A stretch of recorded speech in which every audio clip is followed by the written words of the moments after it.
Good afternoon, ladies and gentlemen. My name is Auryn Putri from SMA Santo Paulus, Pontianak, West Kalimantan province. As the first speaker of the opposition team today, I would like to rebut the motion about this house prefers the strategy of pushing for institutional reform to address police abuse and misconduct rather than defunding. So I have some point of rebuttal to the government team.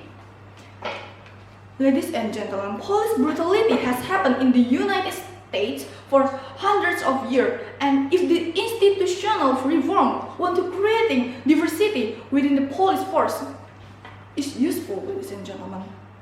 Now, going to my first point of rebuttal. Demographic diversity is not true at the status quo because actually the number of black police officers is about 40% in New Year, and of course the number is quite a lot. Then why should the government employ black officers, ladies and gentlemen?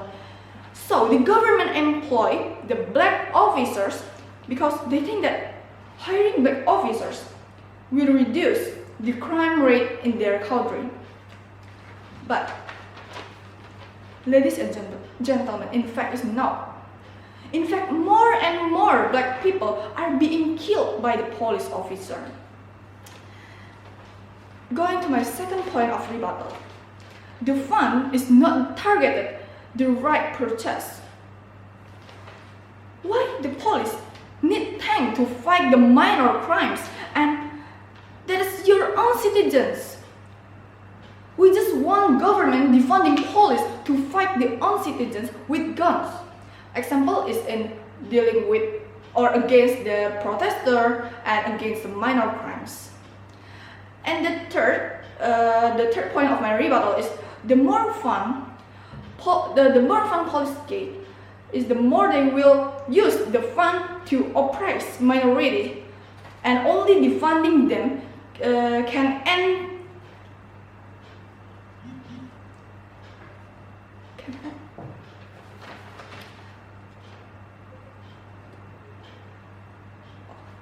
the cycle of oppression, ladies and gentlemen. Now, as the first speaker of the opposition team, I will bring two arguments. The firstly is about reallocating police funding for other sectors, and secondly is about the historic systematic racism. Going to my first argument, ladies and gentlemen, we believe that in this case, the government reduced the funds given to the police officers. These funds can be reallocated for other things or to other sectors such as education, health, culture, rehabilitation, economic sectors, and improve the life quality of all people in that country. Because with the better education, better economic level, better mental health, and so that the crime will decrease. Okay, in addition, just what I said before, a reduction, reallocating, redirecting funding for the police department, of course the crime rate in the country will decrease, okay? But why? What is the relation between reducing funding for the police and degree of the criminality at the country? Ladies and gentlemen, the main factor in the occurrence of a crime is because the criminals don't have money, or in other words, there is no financial support. So just I said earlier, with the better education, better economic level, better mental health, the crime will decrease, ladies and gentlemen. Meanwhile, with defunding the police funds, the state has additional funds to help them, which is the people or the society inside the country, by providing financial assistance to them. So of course they don't have to commit criminal acts to get money.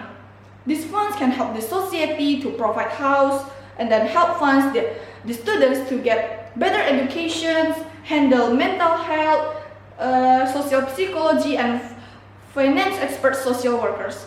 So that I have some questions for the government team that why do the police continue to be given funds when they don't work properly as a fair and wise policeman, ladies and gentlemen?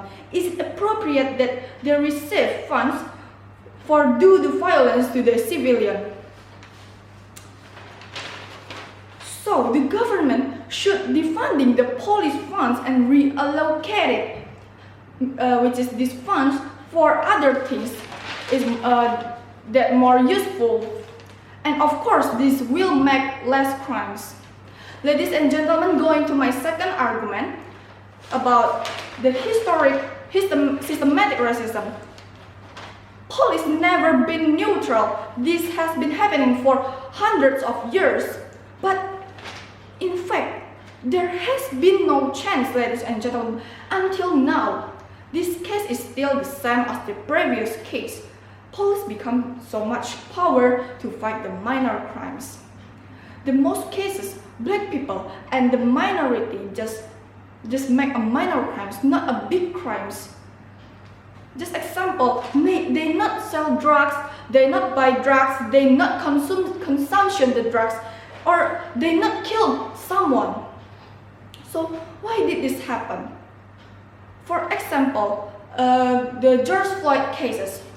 George Floyd counterfeiting $20 money, ladies and gentlemen, just $20 money, and he is already surrendered. But what the police do is not fair for the George Floyd, right? So all this problem causes very problematic questions, ladies and gentlemen, because the police feel that they have been in power, they act arbitrarily in handling a criminal case, even if it is only a minor crimes.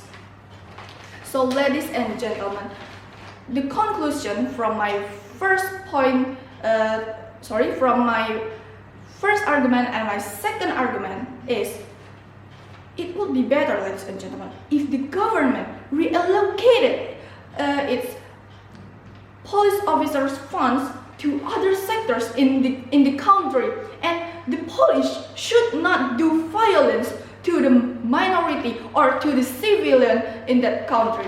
So that's all from me. Thank you and good afternoon.